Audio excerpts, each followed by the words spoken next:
A few moments later.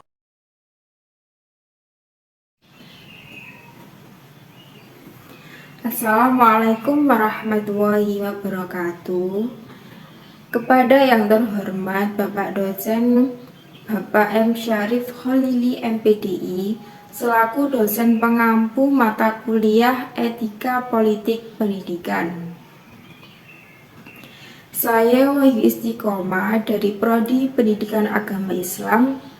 Di sini saya akan menjawab soal UAS mata kuliah Etika Politik Pendidikan. Pada soal nomor 1 yaitu jelaskan sistem pendidikan pada masa pemerintahan Hindia Belanda sejak awal hingga akhir penjajahan.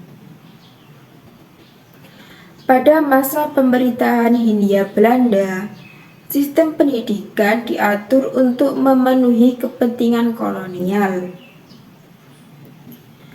Pada awalnya, pendidikan lebih ditujukan untuk orang Eropa dan kaum pribumi yang hanya mendapatkan pendidikan terbatas.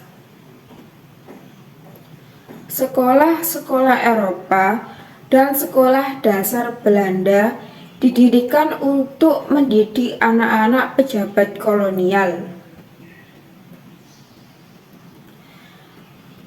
Sistem pendidikan pada masa pemerintahan Hindia Belanda di Indonesia sejak awal hingga akhir penjajahan diterapkan dengan cara yang berbeda-beda. Adapun pendidikan dasar meliputi jenis sekolah dengan pengantar bahasa Belanda seperti ELS, HJS, dan HIS. Sekolah dengan pengantar bahasa daerah seperti IS, VS, dan VGS, dan sekolah peralihan.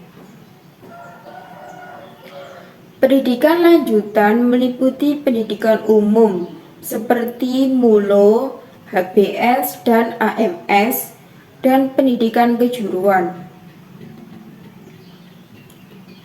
Selanjutnya, pendidikan tinggi juga tersedia seperti Teknik Hogeschool di Bandung yang sekarang dikenal dengan Institut Teknologi Bandung.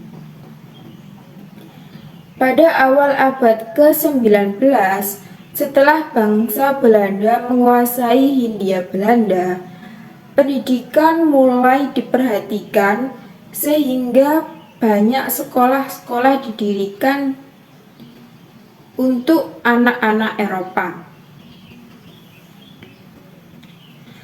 Setelah politik etis diberlakukan, pemerintah Hindia Belanda mulai memperhatikan anak-anak pribumi asli dengan mendirikan sekolah. Namun, anak-anak pribumi hanya bisa masuk ke sekolah Belanda dengan persyaratan tertentu, seperti penghasilan orang tua dan pendidikan orang tua. Pada pertengahan abad ke-19, diperkenalkannya politik etis yang berusaha untuk meningkatkan pendidikan bagi penduduk pribumi. Munculnya sekolah rakyat dan sekolah guru untuk penduduk pribumi menunjukkan langkah-langkah menuju pendidikan yang inklusif.